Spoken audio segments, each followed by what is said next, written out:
This is episode 1 of my Tiff Takes Tampa vlog series where I show everything we did while we were there for the BTS concert. So I flew JetBlue for the first time in forever, and while I do love that they gave us plantain chips, other than that it was not a great experience. Like, the TV was horrible, as you can see, and they even charged more for the bag than Delta does. Now when I landed, I was in shock. This was not the Orlando airport I remembered.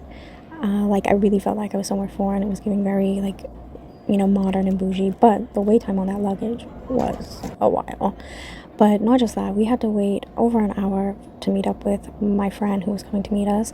And so I bought an overpriced Diet Mountain Dew because I was thirsty and I hadn't had one in a long time. So before I left the airport in Nassau, my older sister, who's much older than me, got mistaken as my daughter. And then when we was waiting by the rental, I saw that she was basically matching this little girl, and I was like, oh, I guess this must be why she was mistaken as my daughter. But anyways, around this time, we finally hear from my friend, and we find out that there's essentially like 2 Orlando airports now. She had arrived in the other, and so we had to take this train to go meet her, and that ride was several minutes. I felt like I was, at the Disney park or something at this point. When we finally arrived to the other side, it was the Orlando airport I remember growing up. Like, it had the food court with all the stuff, it had the Universal and Disney stores and whatnot.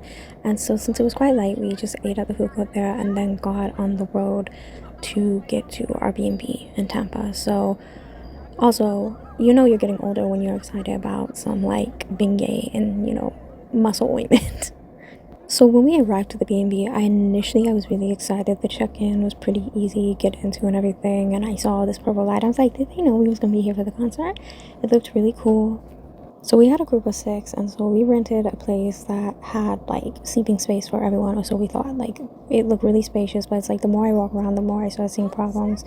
So like they advertised this as having everything you need, but like there was absolutely no bottles of water, and I never been to a B&B that like gave you snack but no water, because we was thirsty by the time we reached, And then this couch was not at all what was advertised. It was falling apart. This chair also looked like it was about to break, and like the floor seemed like it hadn't been vacuumed. I found this french fry.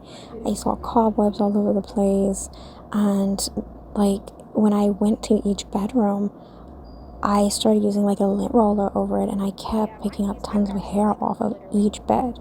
Like, no bed was fully clean, and the curtains also wouldn't close. So yeah, I guess stay tuned for part 2 to find out if we ended up staying at the B&B, if we got any sleep that night.